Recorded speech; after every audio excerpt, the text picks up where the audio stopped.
Welcome to the bold analysis, ladies and gentlemen.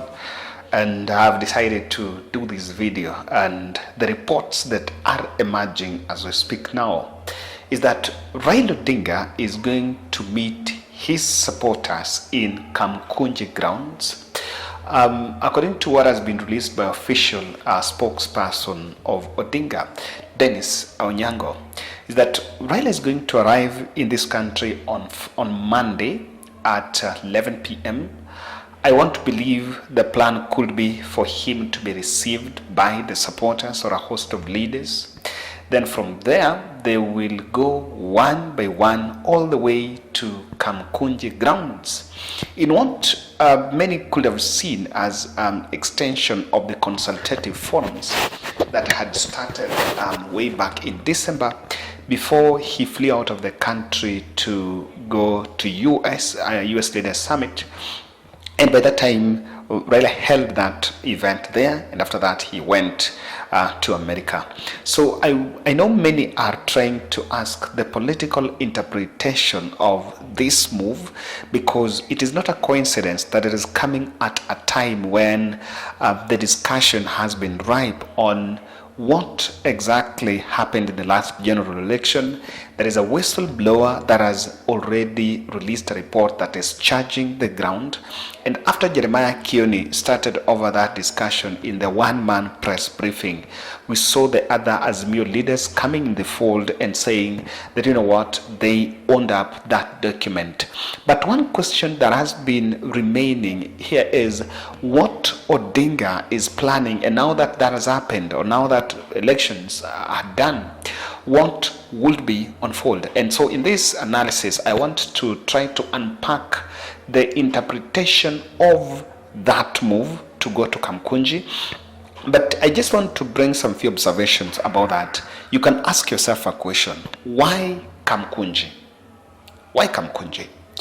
The last time Raila went to Kamkunji, the event, and I attended that event, it was more of a structured rally to put William Ruto on check on some of the things that were not going on right.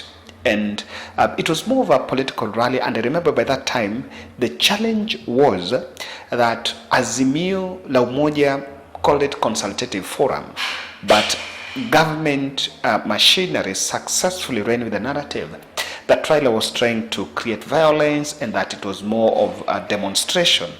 But I also need to keep you abreast that I analyzed in this channel that on just a day, that was on Wednesday, if I'm not wrong, on Thursday, there was a protest, city protest that was led by a caucus of Bunge la Wananchi in Nairobi, and that was signaling what could be the actions that Raila team were trying to put on table as when this issue of the whistleblower report was coming. So there are many things that are going on, and of course it is no denial that Odinga might seem to be interested to talk about what is going, or rather his position in terms of this report.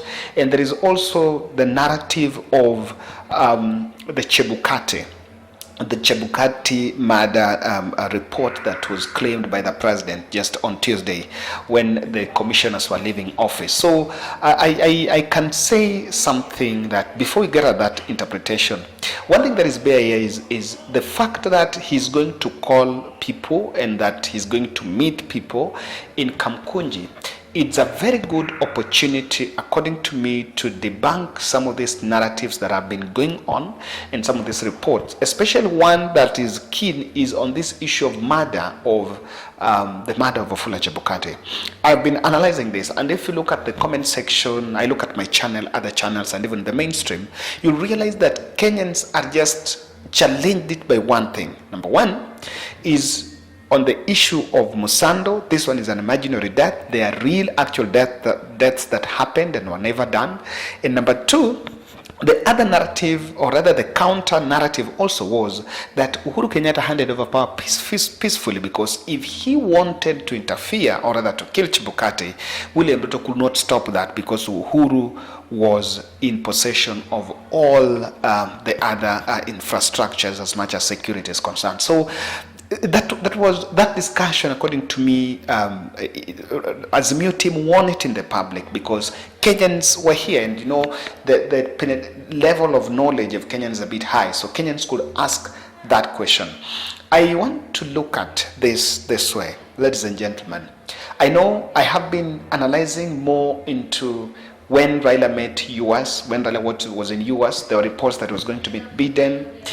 And again, other reports came out that he might have walked out of that meeting. So when he was again in South Africa, he's been holding meetings.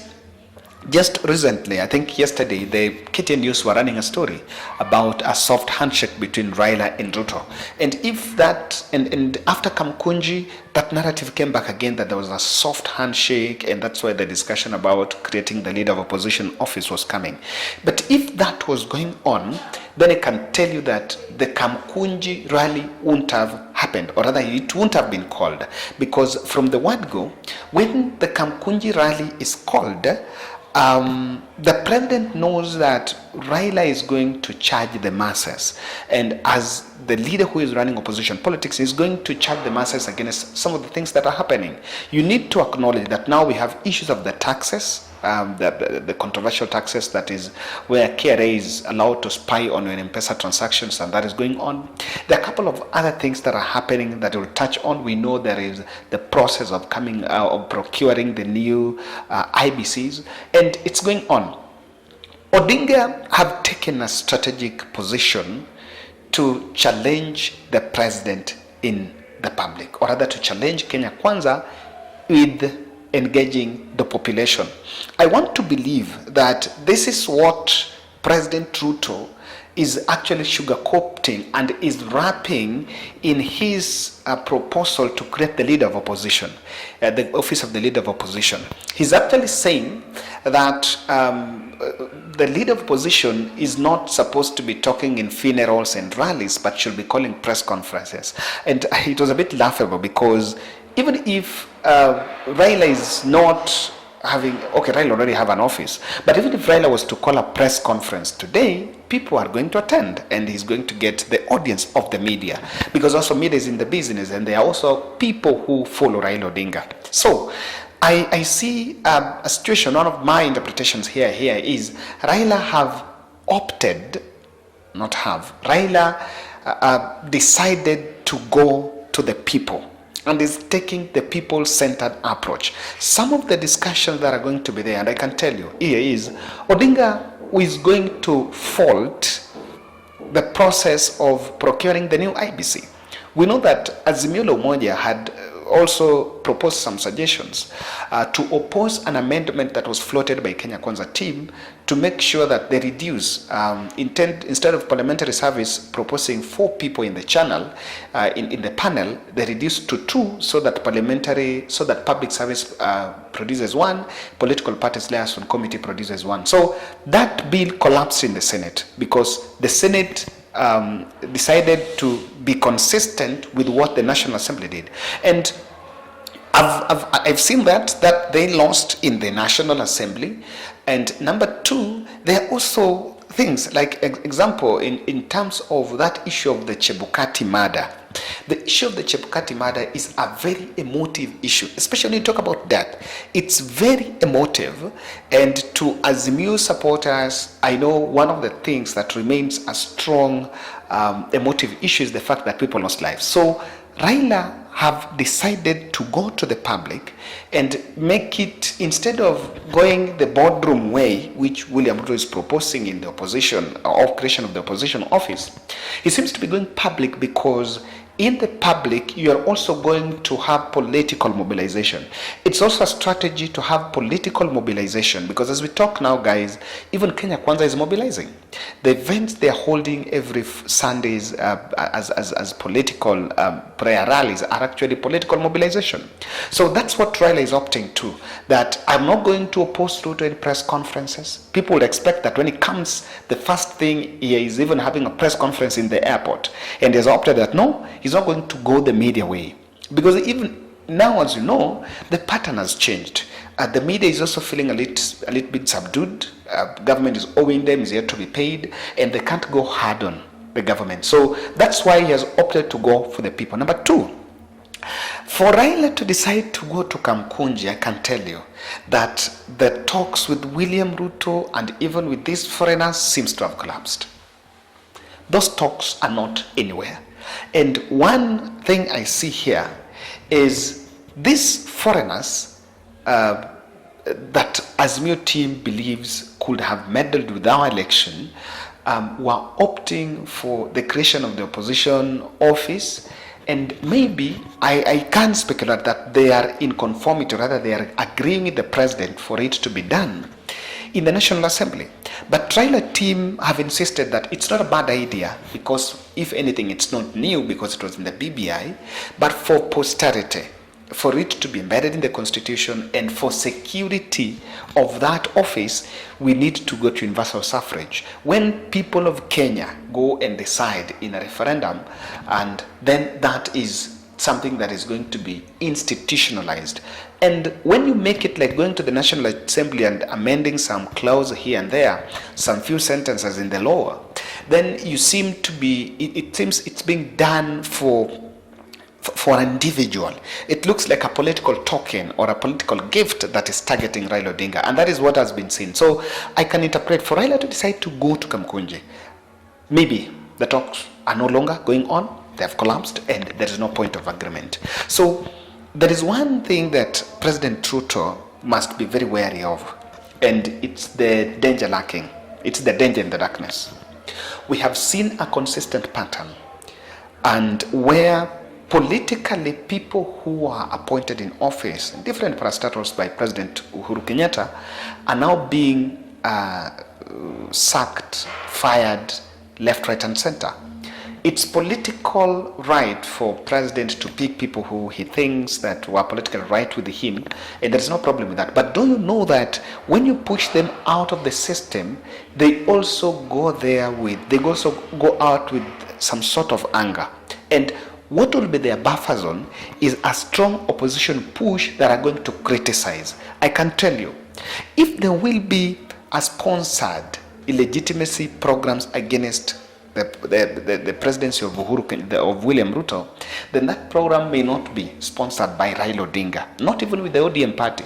It might actually come out being pushed by the anger. People who have been pushed out of government and system because Uhuru Kenyatta, because Raila Odinga did not get the presidency. It's as simple as that. And you're going to see a lot of it.